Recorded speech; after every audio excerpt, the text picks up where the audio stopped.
Imagine, if you will, a feather drifting in the wind before you, another, and many more, all large and heavy, too great to belong to any bird you know. Then gusts of wind, so strong and cold, the sound of feathers rustling, too quiet for their size, darting shapes, swooping by, as man-like chanting follows them. Then you turn and see that great hawk's eyes staring at you. This description could be accurate of a Rito if you tried to make the connection, but it's hard to imagine such loved and benevolent beings terrifying anyone. No, this description is more like that of some monster from a dream. A wizzrobe dancing overhead, darting back and forth as it follows you. But why make such a connection? Well, believe it or not, Wizzrobes are Rito.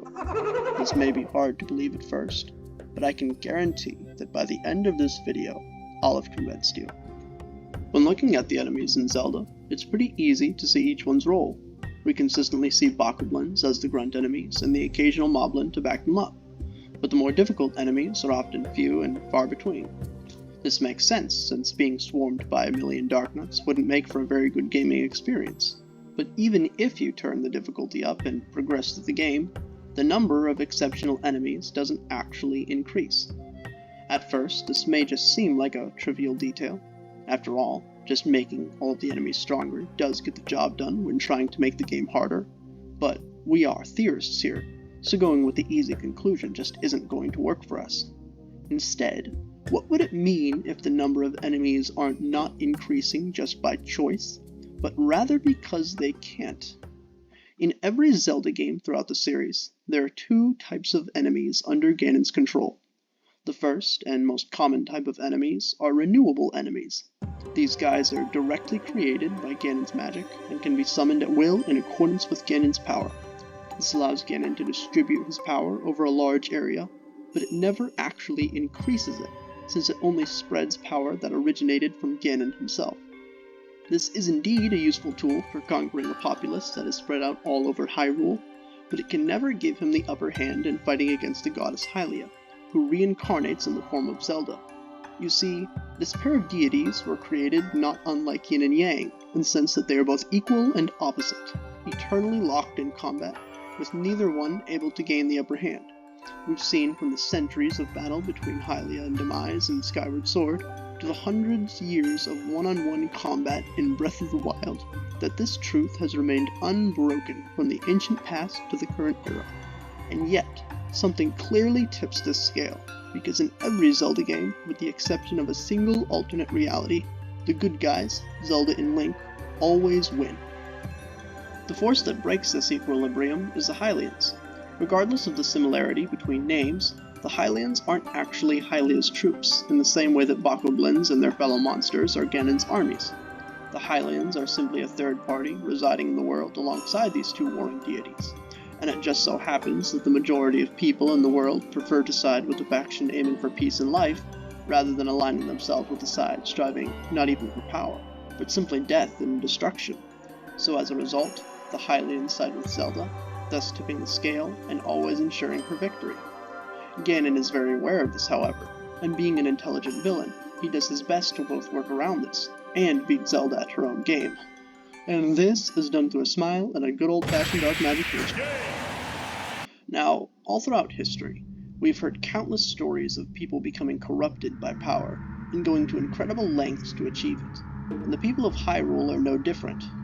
Ganon has capitalized on this time and time again, and has successfully seduced countless people with the temptation of forbidden power, asking only that they might serve him. He's tricked the Gerudo tribe into following this path, and he's done the same with a portion of the Sheikah clan to form the Yiga.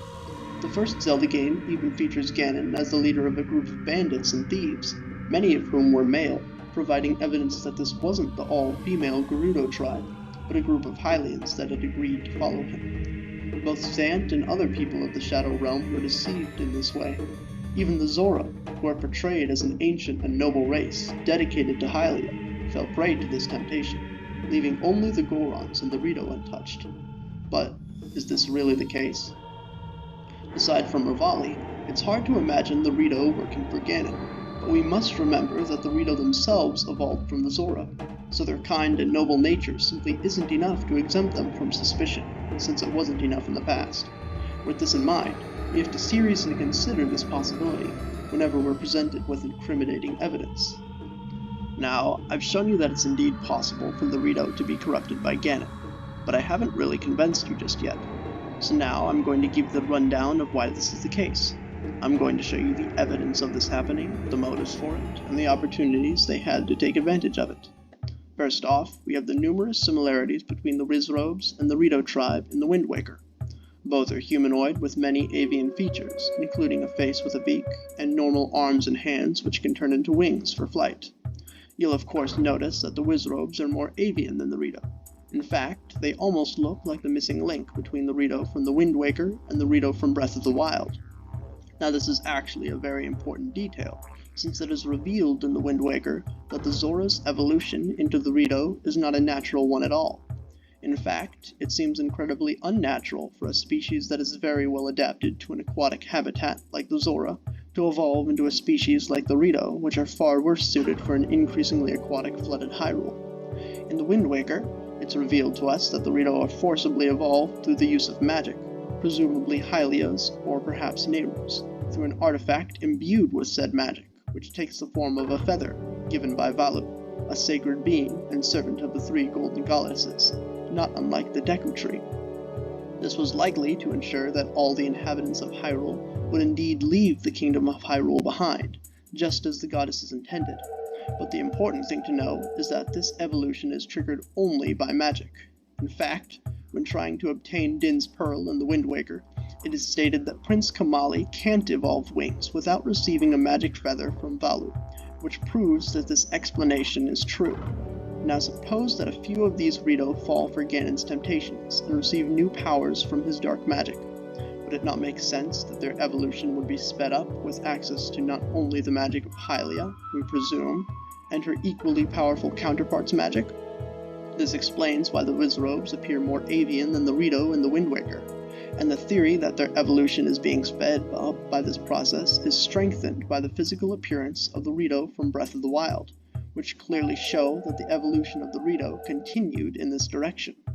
Of course, the Wizzrobes in Breath of the Wild don't resemble the Rito much at all, but after a minimum of 10,000 years, this increased rate of evolution could have changed these fallen Rito into something far different from the avian tribe that we know and love, so this isn't even a problem for this theory. It also doesn't help that the islander inhabitants of Hyrule were left alone without any evidence or sightings of Hylia or Ganon for numerous generations. In the intro to the Wind Waker, it is even stated that so much time has passed since the flooding of Hyrule that none of the islanders have even the slightest knowledge of Hyrule, save for the story of the Hero of Time, a story that exists on only one of the many islands of Hyrule at this time. With this in mind, we know that at the very least, Link's grandmother's parents were born after the flooding of Hyrule. If they weren't, then there would be much more knowledge of Hyrule among the islanders than what is present. We even know that the Outset Island has a tradition of dressing their young boys in a garb similar to that worn by the Hero of Time when they reach a similar age, and traditions aren't formed overnight, or even over just a few generations, especially in a stagnant and unblended culture. This tells us that at a minimum, at least 5 generations have passed since the flooding of Hyrule. My gut feeling tells me that it would be probably a period of at least 200 years or more. This would allow for sufficient time for the people to forget about Hyrule, Hylia, demise, and to begin forming new cultures that are unaware of their ancestors' past. At the same time, however, they would have forgotten the danger of Ganon, and would be easily deceived and tempted by someone so cunning, perhaps without stories or experiences to warn them of what Ganon is capable of. Some of the Rito might have believed that they could cheat the devil and win. Perhaps some of them were simply hungry for power, more than they could obtain on their own. Ganon would also be eagerly looking for sentient, non-magic henchmen, since his physical body and an undefined portion of his power were sealed. This gives quite a bit of incentive on both sides for this evil exchange to take place, and if our estimation was anywhere near correct, there would have been hundreds of years for this to take place, with many different generations of Rito to tempt. After all of this is piled up, the thought that Wizzrobes were actually once Rito becomes shockingly plausible, as it goes from an intuitive connection to an observational connection, and then finally, a logical connection. If even still you can't believe that such a transformation could occur, then think back to the lost woods of Ocarina of Time, after Ganon's dark magic had infected the Kokiri forest. Hylians who were lost in those woods would be transformed into Stalfos by Ganon's magic, and pressed into his armies, willing or unwilling.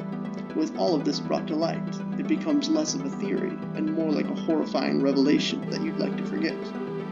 I think that it's one that you won't be forgetting anytime soon.